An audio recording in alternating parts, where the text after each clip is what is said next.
Balik lagi bareng gue Rizal. Kali ini cerita film akan menceritakan alur film berjudul Rangga Bali. Surya yang merupakan pemuda selengean, pengangguran, namun dia dipandang dan dihormati masyarakat di desa Raja Faram. Sebelum masuk ke ceritanya, mimin sapa dulu nih warga yang hadir kemarin.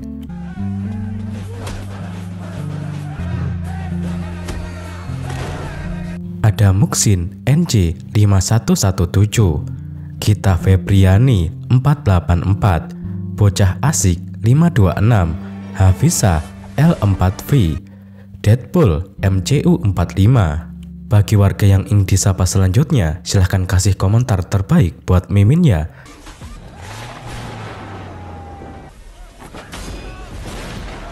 Inilah Surya yang akan melamar anak dari Sarma, yaitu Saja.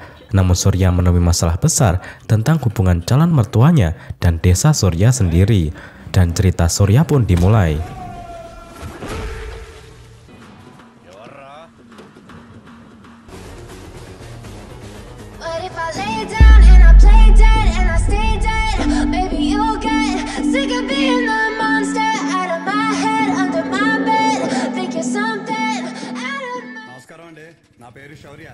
Cerita ini tentang seorang bernama Surya yang tinggal di kota kecil Raja Faram, Andhra Pradesh. Surya yang masih sekolah SD selalu ingin jadi pusat perhatian. Di usianya yang masih kecil, Surya sudah terbiasa berkelahi. Dia jagoan gelut jika mengenakan baju kemeja putih. Surya selalu menjadi kebanggaan dan andalan teman-temannya di Raja Faram. Tapi Surya akan selalu jatuh setiap kali melewati bundaran Rangga Bali yang menjadi ikon dan pusat Raja Faram. Bertahun-tahun kemudian, Surya telah tumbuh dewasa.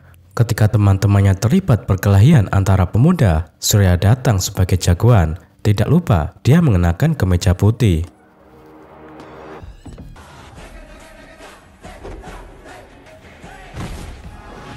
Kemampuan bertarung Surya telah meningkat pesat.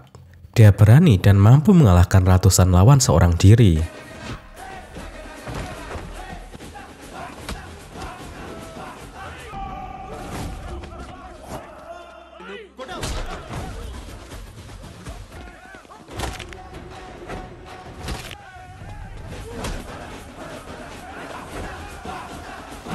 Surya memang keren, ganteng, dan bikin klepek-klepek. Semua kelebihan yang dimiliki Surya sama sekali tidak berarti di mata ayahnya, Viswam. Surya selalu dimarahi dan dihina karena hanya sarjana pengangguran. Lelah-lelah, Surya dikulahkan jurusan farmasi, tapi ilmunya sama sekali nihil tentang obat. Padahal Surya diharapkan bisa mengelola toko obat atau apotek orang tuanya. Alih-alih mengembangkan apotek, Surya justru sering mengambil uang di apotek. Surya telah tumbuh menjadi tokoh pemuda Raja Faram. Dia dekat dengan anggota MLA atau wakil rakyat setempat, para suram. Mengingat Surya bisa mengumpulkan massa yang sering dibutuhkan dalam dunia politik. Pekerjaan sehari-hari Surya hanya nongkrong dan berkeliaran, terutama bersama dua sahabat akrabnya sejak kecil, yaitu Agadam dan Jaket. Mereka biasa mabuk-mabukan. Ayah Surya, Viswam, tidak bisa lagi mentolerir putranya. Surya sangat ahli meracik miras, tapi tidak bisa memberikan resep obat. Viswam meluapkan emosinya di rumah. Kerjaan Surya yang hanya mabuk-mabukan dan suka mencuri uang apotek tidak bisa dimaafkan lagi. Surya dipaksa pergi ke kota Vizag untuk kursus farmakologi atau ilmu obat-obatan. Surya tidak boleh kembali ke rumah sebelum menyelesaikan kursusnya. Ibu Surya menjadi bingung dan dilema. Dia terjebak antara suami dan anak. Surya memang salah karena sangat tidak bertanggung jawab. Kali ini Surya diharuskan mematuhi ayahnya. Surya sangat berat hati jika harus meninggalkan kampung halaman tercinta, tapi tidak ada pilihan lain lagi. Pagi-pagi ayahnya mengantar Surya untuk naik bus. Surya jatuh lagi saat melintas di bundaran Rangga Bali. Tidak lupa, Surya dibekali uang dan makanan oleh sang ayah. Meski ayahnya sering marah, tapi dia sangat menyayangi Surya. Di dalam bus, Surya sudah ditunggu oleh sahabatnya Agadam yang ingin ikut pergi menemani Surya. Setelah sampai di Vizag, Surya masuk ke kampus FIMS yang merupakan universitas kedokteran bergengsi. Surya didaftar ke tempat itu karena dekan kampus Surya, Narayana, merupakan teman ayah Surya. Surya Narayana cukup kaget dengan karakter Surya yang lebih menguasai merek miras daripada nama obat. Surya dinilai tidak cocok mengikuti kursus. Solusinya, Surya harus terjun langsung membantu dokter junior selama 3-4 bulan. Sedangkan untuk tempat tinggal Surya dan temannya, mereka bisa tidur di asrama mahasiswa. Di kampus, Surya menemukan mahasiswi kedokteran dengan nilai tertinggi atas nama Sahaja. Saat itu juga, Surya ingin belajar dari Sahaja. Apalagi kecantikan Sahaja membuat Surya lebih bersemangat belajar farmakologi. Sahaja mau-mau saja ditemani praktek oleh Surya karena menganggap kiriman dekan. Tapi Sahaja heran dengan Surya yang bodoh tentang farmakologi meski sarjana farmasi. Sejak saat itu, Surya dan Sahaja sering bertemu. Mereka tidak hanya membicarakan ilmu obat-obatan, tapi juga tentang keluarga, cita-cita, dan lain sebagainya. Kecantikan serta kebaikan hati Sahaja membuat benih-benih cinta tumbuh subur di dada Surya. Kedekatan Surya dan Sahaja tidak disukai oleh mahasiswa senior di sana, Ranjit. Surya yang sedang makan diganggu. Hebatnya, Surya mengalah agar tidak menimbulkan keributan. Sahaja juga membela Surya dari si paling senior itu. Ranjit marah karena merasa tidak dihormati oleh Sahaja. Sahaja dipaksa minta maaf. Daripada harus minta maaf, Sahaja lebih memilih membuat surat pengunduran diri dari kampus. Surya yang terbiasa dengan kekerasan tidak tinggal diam. Dia datang menyobek surat yang ditulis oleh Sahaja. Surya mengajak Sahaja menemui Ranjit secara langsung. Sahabat Surya, Akadam, panik mencari kemeja putih. Akadam yakin akan terjadi perkelahian. Untungnya, Surya hanya mengajak Ranjit bicara, bukan berkelahi. Surya memberikan gambaran apa yang akan terjadi jika dirinya menggunakan kekerasan.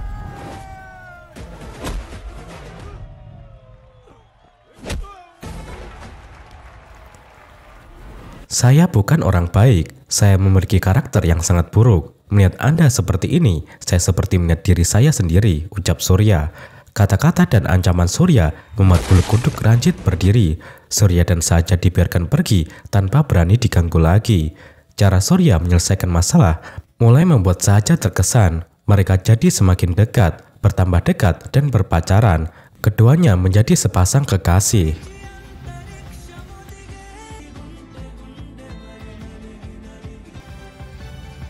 Sahaja ingin memperkenalkan Surya kepada ayahnya. Kebetulan ayah Sahaja setuju untuk bertemu.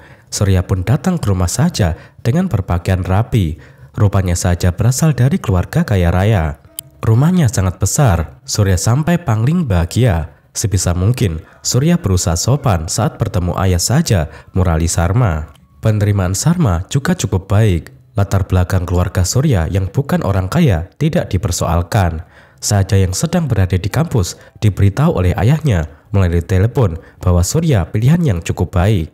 Hubungan Surya dan Sahaja pun direstui. Surya mulai membicarakan rencana pernikahan. Masalah besar tiba-tiba muncul ketika Surya menyebut tempat asalnya, yaitu Raja Varam. Nama Raja Varam mengingatkan Sarma tentang masa lalu yang begitu mengerikan. Bodohnya, Surya terus mengoceh dengan bangga tentang Raja Varam. Surya mengaku akan tetap tinggal di Raja Varam setelah menikah. Bahkan jika Surya dibangunkan apotek atau perusahaan farmasi di luar Raja Varam, Surya tidak tertarik. Bagi Surya, Raja Varam bukan hanya kampung halaman, tapi juga kekuatan dan masa depannya. Mendengar semua itu, keputusan Sarma berubah drastis. Pernikahan Surya dan Sahaja tidak mungkin dilakukan. Surya diminta pergi tanpa mendapatkan penjelasan apapun. Sahaja kaget mengetahui perubahan sikap ayahnya. Pertemuan kedua dirancang untuk mengetahui apa yang sebenarnya terjadi. Sekali lagi, Surya ditanya tentang kampung halamannya. Jawaban Surya tetap sama. Surya sangat mencintai kampung halamannya. Tidak semua orang memiliki rumah atau tanah, tapi setiap orang pasti memiliki kampung halaman, ucap Surya. Hal yang paling ikonik tentang Raja Varam yang ada dalam benak semua orang, yaitu bundaran Ranggabali Center. Sejarah nama Ranggabali karena dulunya di Raja Varam ada orang jahat bernama Ranggaredi. Di bundaran itulah Ranggaredi dipenggal kepalanya dan mati mengenaskan bersimbah darah. Sarma terdiam sejenak. Lalu sebuah fakta mengejutkan diungkap bahwa Rangga Reddy yang dianggap orang jahat itu adalah ayah Sarma alias kakek sahaja. Saya sangat mencintai ayah saya. Setiap kali orang menyebut nama Rangga Bali Center, saya selalu teringat ayah saya. Karena itulah saya pergi dari sana, tutur Sharma. Satu-satunya alasan Sarma semangat melanjutkan hidup setelah tragedi kelam keluarganya, yaitu masa depan sahaja. Sarma tidak mungkin membiarkan sahaja menikah dan tinggal di Raja Varam. Surya memiliki solusi untuk menyelesaikan masalah Rangga Bali Center. Nama bundaran itu tinggal diubah. Surya memiliki pengaruh besar di Raja Varam. Mengubah nama semudah saya mengganti pakaian. Tunggu saja, kita bertemu orang tua saya setelah nama Rangga Bali Center saya ubah, ucap Surya sesumbar. Surya memutuskan kembali ke kampung halamannya. Sejak turun dari bis, nama Rangga Bali Center selalu disebut sama orang. Surya harus secepat mungkin mengubah nama itu. Untuk mewujudkan, Surya dan teman-temannya akan memasangkan bom. Dengan begitu, nama Rangga Bali pasti akan berubah menjadi pusat ledakan bom. Setelah bom didapatkan, mereka siap beraksi. Namun toko apotek ayah Surya belum tutup karena harus menunggu pelanggan setianya, Venkat Rao, yang selalu pulang malam dengan bus. Setelah apotek tutup dan suasana sepi, barulah bom diledakkan. Bom meledak keras tanpa korban jiwa. Insiden itu menjadi berita utama media. Sharma bisa menonton apa yang terjadi melalui televisi. Usaha Surya sia-sia. Nama Rangga Bali Center sama sekali tidak berubah begitu saja. Tindakan konyol Surya justru tidak disukai oleh Sharma. Hubungan Surya dan sahaja jadi tegang. Surya tidak putus asa. Rencana lain disiapkan, yaitu memasang patung kuda di tengah bundaran Rangga Bali Center. Apabila itu berhasil dilakukan, nama Rangga Bali pasti akan berubah menjadi bundaran patung kuda. Untuk membuat acara itu sukses, Surya mengundang MLA Parasuram meresmikan acara. Tanpa banyak bertanya, Parasuram memastikan hadir. Acara seperti itu bisa dimanfaatkan sebagai ajang kampanye. Pada hari yang sudah ditentukan, Parasuram datang ke lokasi acara. Parasuram kaget setelah melihat acara itu untuk memasang patung kuda di tengah bundaran. Anak buahnya diperintahkan untuk membubarkan massa dan mengamankan patung kuda. Dalam waktu singkat, perintah itu dilaksanakan dengan baik. Acara yang sudah dipersiapkan dengan susah payah jadi bubar seketika. Giliran Surya yang kaget melihat sikap Parasuram. Bagi Parasuram, Rangga Bali Center sangat penting karena ternyata orang yang membunuh Rangga Reddy adalah ayah Parasuram, yaitu Basa Faraju. Sejak pembunuhan itulah Basa Faraju yang hanya preman biasa jadi terkenal. Basa Faraju juga berhasil terpilih menjadi MLA. Setelah Basa Faraju meninggal, Parasuram sukses menjadi MLA seperti ayahnya. Kesuksesan keluarga Parasuram berawal dari Rangga Bali Center. Setiap orang yang menyebut Rangga Bali akan teringat keluarga Parasuram. Itulah pula alasan Parasuram sengaja membiarkan tengah bundaran kosong. Jika ada sesuatu di sana, nama Rangga Bali Center bisa berubah. Parasuram tidak ingin itu terjadi. Di hadapan Surya, patung kuda dibakar. Surya tidak bisa berbuat apa-apa. Parasuram mengingatkan Surya untuk tidak lagi coba-coba mengubah nama Rangga Bali Center. Surya tersinggung dengan cara dan kata-kata Parasuram. Sekretaris pribadi Parasuram, Sriram, menelepon Surya untuk menjaga hubungan baik mereka. Tapi Surya sudah terlanjur sakit hati. Surya tidak suka dengan sikap Parasuram yang seolah-olah menjadi pemilik bundaran. Padahal apalah arti sebuah nama? Hei, dengarkan, jika Parasuram bertingkah sok pintar lagi di depan saya akan menendangnya, ancam Surya. Obrolan itu didengar oleh Parasuram. Kata-kata Surya membuat Parasuram jengkel. Surya harus diberikan pelajaran agar tidak kurang ajar. Keesokan harinya, Surya kaget melihat kerumunan di depan toko apotek ayahnya. Surya lebih kaget lagi melihat sang ayah duduk di tanah memungut obat-obatan. Rupanya apotek mereka telah diamuk warga. Ayah Surya, Viswam, dituding menjual obat kadaluarsa. Akibatnya nyawa seorang anak terancam. Masyarakat tidak percaya lagi dengan apotek Viswam. Surya tidak tega melihat ayahnya dihina dan dipermalukan seperti itu. Ingin sekali Surya memukul semua orang, tapi ayahnya meminta Surya tidak melawan. Surya mendapatkan telepon dari Parasuram. Surya diolok-olok. Kamu bilang nama itu tidak penting. Sekarang nama baik apotek ayahmu sudah rusak. Bisakah kamu mengembalikannya lagi? Ujar Parasuram. Surya menyadari apa yang terjadi merupakan ulah Parasuram. Sejak insiden itu, apotek ayahnya sepi pelanggan. Surya sedih melihat ayahnya yang sangat terpukul. Apalagi pelanggan setia apotek juga tidak mau lagi membeli obat. Yang sangat menyakitkan bagi Viswam, kepercayaan masyarakat hilang begitu saja hanya dengan satu insiden. Padahal sudah 20 tahun lebih, Viswam menjalankan apotek dengan penuh dedikasi dan tanggung jawab. Surya tidak bisa melihat ayahnya dirundung duka. Surya lebih senang melihat ayahnya marah-marah daripada seperti orang kalah. Suasana hati Surya benar-benar tidak karuan.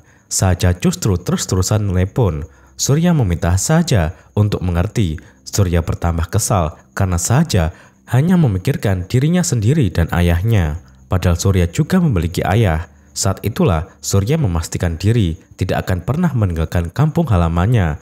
Mereka bertengkar dan putus. Hanya gara-gara nama Rangga Bali, kehidupan cinta dan apotek keluarga Surya hancur. Surya jadi penasaran dengan sejarah pembunuhan Rangga Reddy. Surya menemui kakek tua, Sivaya, untuk mengetahui cerita selengkapnya. Saat melihat Surya, Sivaya langsung mengenalinya sebagai putra Viswam, pemilik apotek. Dan Sivaya pun mulai bercerita tentang insiden 25 tahun yang lalu itu. Rangga Reddy merupakan tokoh masyarakat yang sangat dihormati dan disegani. Setiap kali masyarakat memiliki masalah, maka orang yang dituju adalah Rangga Reddy. Suatu hari, banyak masyarakat yang memiliki toko di sekitar bundaran datang mengadu. Para pemilik toko itu dipaksa mengosongkan area sekitar Guram Center, yang kini dikenal sebagai Rangga Bali Center. Respon Rangga Reddy sangat berbeda saat itu. Rangga menolak membantu masyarakat. Masalah seperti itu seharusnya dibawa ke pengadilan.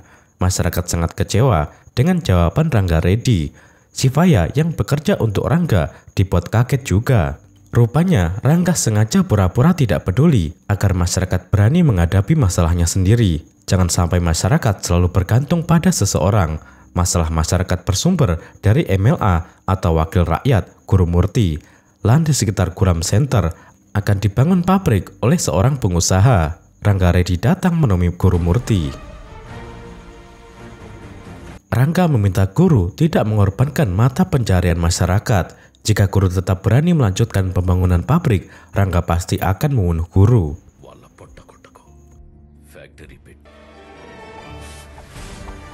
Kekuatan dan pengaruh Rangga Reddy membuat Guru tidak berani banyak bicara. Guru mengumumkan kepada masyarakat bahwa rencana pembangunan pabrik dibatalkan. Masyarakat sangat bahagia. Mereka akan mengadakan syukuran malam nanti. MLA Guru Murti diundang sebagai tamu kehormatan. Guru bertambah kesal gara-gara Rangga. Guru kehilangan komisi sebesar 46 miliar. Jika seperti ini terus, Guru tidak akan pernah bisa berbuat apa-apa. Oleh karena itu, Guru memerintahkan orang-orangnya untuk membunuh Rangga Reddy. Di malam harinya, Rangga Reddy maupun Guru menghadiri acara warga. Setelah itu, Rangga bersama cucunya saja yang masih kecil pulang jalan kaki. Sivaya juga ikut mendampingi. Saat itulah orang-orang bayaran MLA yang mengenakan topeng mengincar nyawa Rangga. Menyadari ada bahaya di sekitarnya, Rangga menitipkan saja kepada Sivaya untuk dibawa pulang. Rangga kemudian menghadapi para pembunuh bayaran itu dengan gagah berani. Bagi Rangga, mereka hanya hal kecil yang dengan mudah dibuat menjadi abu.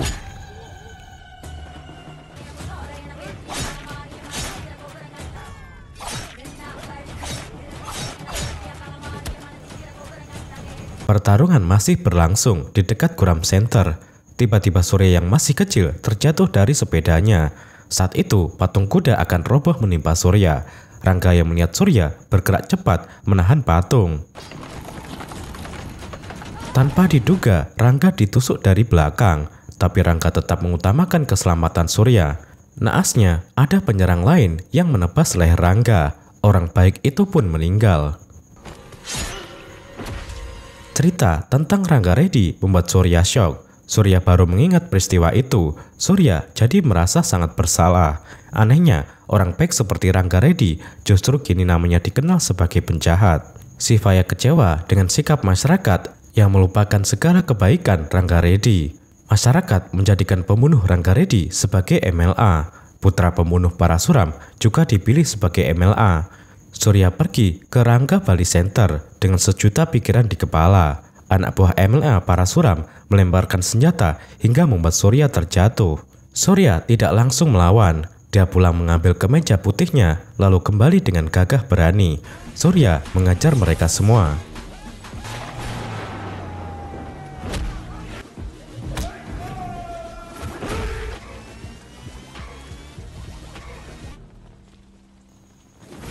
Setelah itu, Surya menemui Parasuram yang tengah duduk santai di rumahnya. Tujuan kedatangan Surya bukan untuk bertarung, tapi Surya memberikan tantangan terbuka kepada Parasuram. Saya baru mengerti hari ini bahwa cerita pembunuhan Rangga Reddy sangat berkaitan dengan saya. Parasuram, saya pasti akan mengubah nama bundaran itu. Silahkan lakukan apapun yang Anda bisa, ucap Surya pergi. Surya ingin mengingatkan masyarakat tentang jasa dan kebaikan Rangga Reddy. Semua orang dikumpulkan. Baru saja Shivaya dan Surya mulai berbicara, masyarakat sudah langsung jenuh. Masyarakat lebih tertarik menghadiri acara MLA Parasuram yang mendatangkan artis daripada mendengarkan omong kosong tentang kebaikan. Semua orang bubar dalam sekejap. Surya sedih dan marah dengan sikap masyarakat. Orang-orang memang tidak peduli tentang kebaikan. Surya memutuskan ikut mendatangi acara Parasuram. Surya mengajak Parasuram menari, lalu di hadapan semua orang, Surya menusuk Parasuram. Kali ini tindakan Surya berujung hukum. Surya ditangkap polisi. Peristiwa mengembarkan itu jadi berita utama semua media. Pertanyaan utama dalam benak setiap orang, mengapa Surya menusuk Parasuram? MLA Parasuram dirawat di rumah sakit, sedangkan Surya berada di balik jeruji besi. Masalah penusukan itu semakin besar karena media terus-terusan menggorengnya. Momentum itu juga dimanfaatkan oleh partai oposisi. Tingkat popularitas Surya yang tinggi membuatnya direkrut menjadi kader. Surya akan dicalonkan sebagai MLA. Kepada media, Surya hanya menulis nama Rangga Reddy sebagai alasannya menikam Parasuram. Media menjadi penasaran dengan sosok Rangga Reddy. Melalui berbagai wawancara media, masyarakat kembali mengenang kebaikan Rangga Reddy. Namun orang yang membunuh Rangga Reddy justru dihormati masyarakat. Sejak saat itu, masyarakat menyesal menjadikan keluarga pembunuh sebagai MLA. Warga juga membongkar fitnah yang dibuat Parasuram terhadap apotek milik Viswam. Semua kejahatan Parasuram akhirnya terekspos ke publik. Aksi menuntut Parasuram mundur dari jabatan MLA menyeruak. Parasuram yang menonton berita di rumah sakit jadi pusing dan stres. Sementara Surya akan segera disidang. Masyarakat berbondong-bondong memberikan dukungan di depan pengadilan. Surya dipandang sebagai pahlawan karena telah berani menikam Parasuram. Surya sangat tidak suka dengan masyarakat Raja Varam yang mengidolakan orang melakukan kekerasan. Sedangkan kebaikan orang sangat mudah dilupakan. Surya tidak hanya menyalahkan masyarakat, tapi juga media dan partai politik.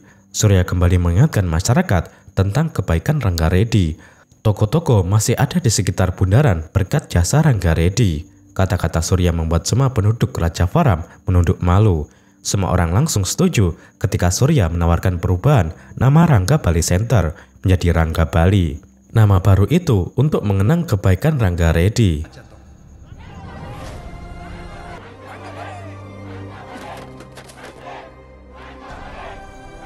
Sebelum memasuki ruang sidang, Surya memutuskan untuk membakar kemeja putihnya.